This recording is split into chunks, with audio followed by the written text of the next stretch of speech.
A man who puts his hands in the mouth of a snake knows that that snake will bite. And You're asking for trouble. who is the snake? You? You are the snake?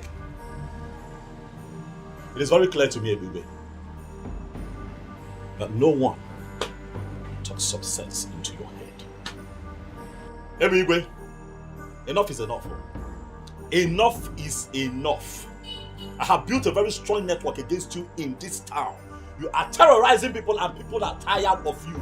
Try me one more time, Ebube, and I assure you that I will run you out of your own town. You are very stupid to say that. Now, who the hell do you think you are? Okay, you now feel you have some friends that you have made in my town. For you to believe you can run me out of my town and say that to my face. How dare you?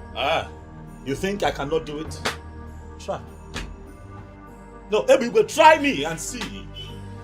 I see that it has not dawned on you yet that the people are tired of you. Ebube, you have now become a nuisance in this town. Try me! For when I finally rise against you, even men from your family will be the ones to show me where you're hiding. You are a Try fool. Me. You are a fool to say that. Now listen, let me put it to you straight. You see that woman? That's a berry. She is my woman.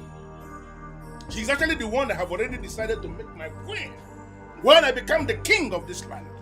Stay away from that woman before you will see the beast in me. You call yourself a beast.